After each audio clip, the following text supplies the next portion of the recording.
喂，Hello，今日唔試車就係講我人生第一次喺淘寶買汽車零件。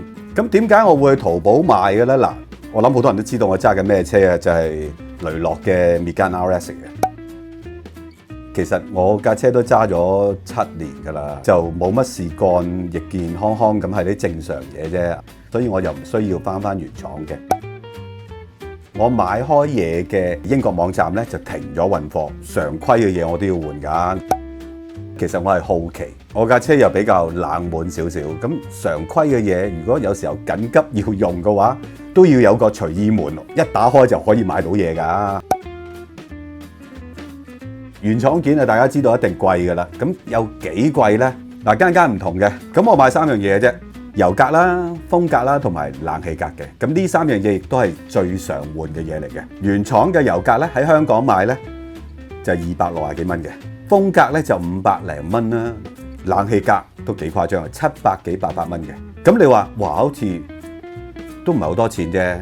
你再對比下，我喺英國自己訂翻嚟咧，油格80蚊到港紙啊，風格130、4蚊度，冷氣格170幾啦，咁計埋運費，咁你自己計到啦。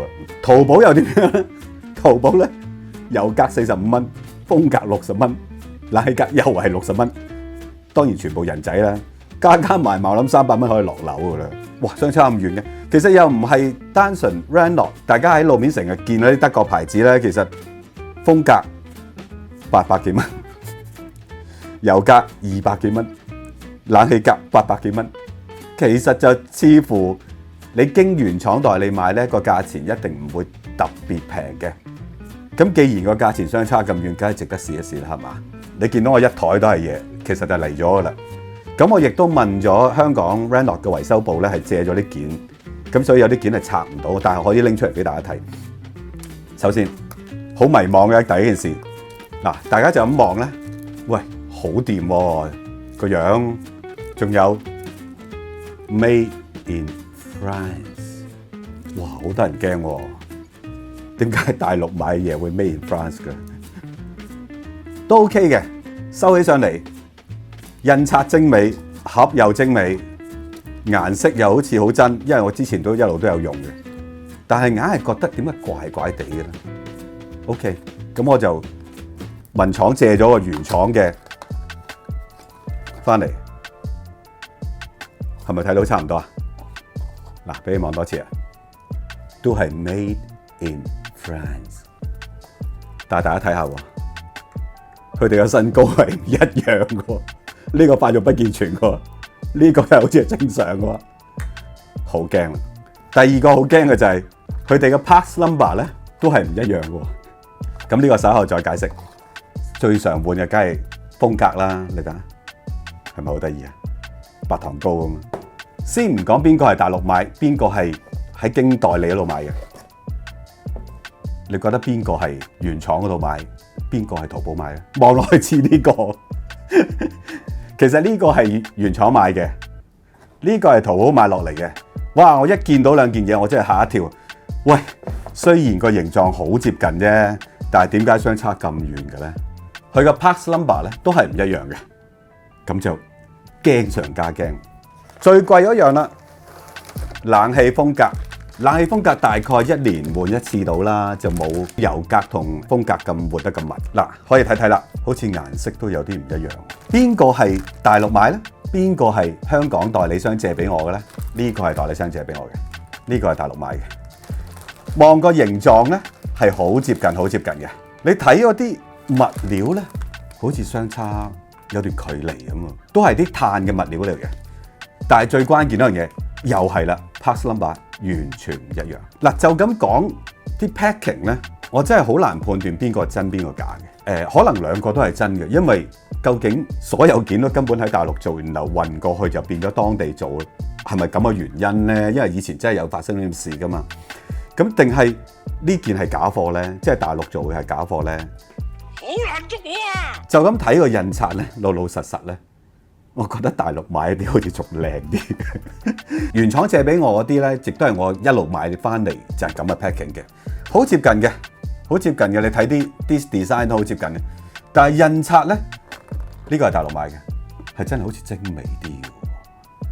呢個咧好似粗糙少少嘅，所以單憑嗰個 packing 咧，你係冇辦法判斷係真定假嘅。可能買開零件嘅都知啦，有啲零件係互用噶嘛。就算係同一個 parts number， 舊年買同今年買嚟到件件都可以唔同樣㗎。我就買個點火 coil， 買4支，有一支係零舍唔同樣，嚇死我㗎！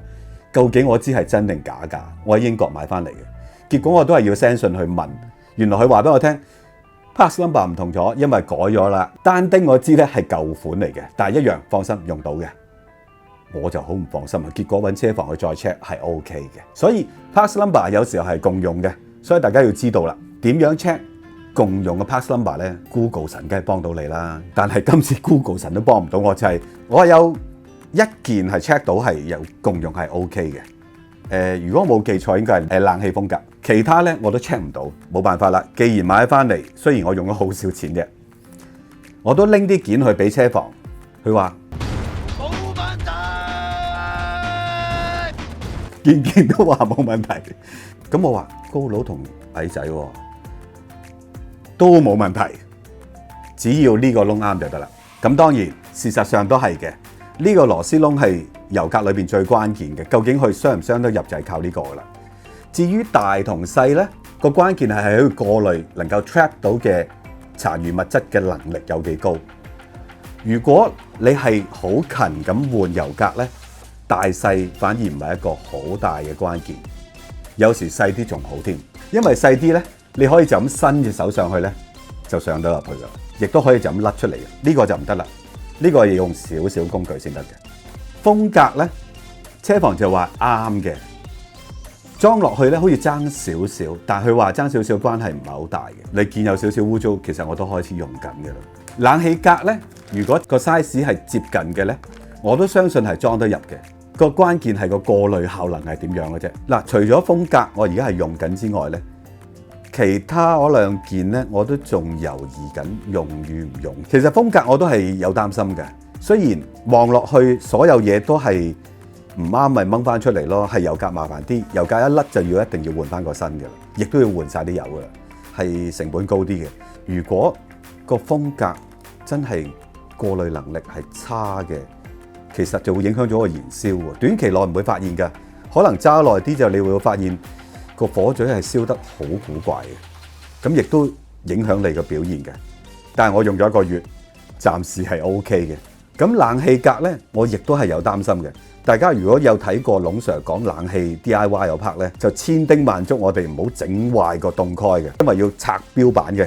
咁如果個冷氣格係長時間係過濾得唔好咧，咁啲污糟嘢就會跌翻落去凍蓋度，咁個凍蓋就好易死嘅。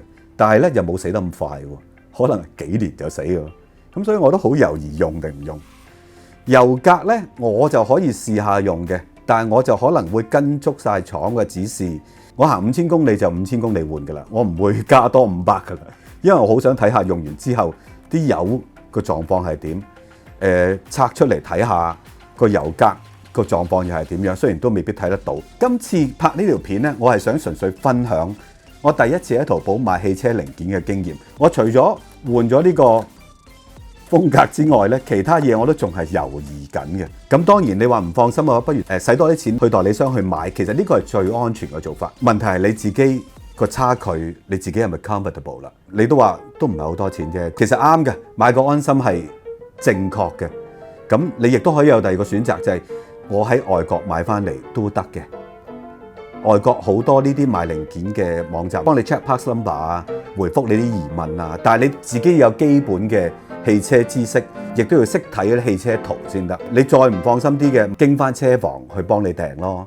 你叫佢訂翻代理商嘅件就得，你叫佢幫你再訂外國嘅件就得。但係時間上你就會等好耐咯。雖然我哋係做汽車雜誌嘅，做汽車傳媒做咗好多年，但係我哋都唔係每樣關於汽車嘅嘢都係了如指掌嘅，包括好似我哋喺淘寶買汽車零件咁，我淨係揾呢啲件嘅經歷，我已經好頭痛嘅。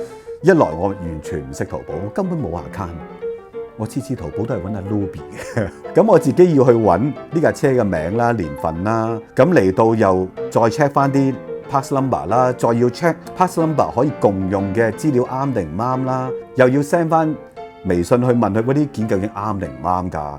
佢梗係細神劈完話冇問題啦，唔會壞啦。但係嚟到件呢件又南韓製造，呢件係突尼西亞製造，呢件就法國製造，呢件又法國製造，但係全部都係深圳運落嚟嘅，我就好驚啊，大佬！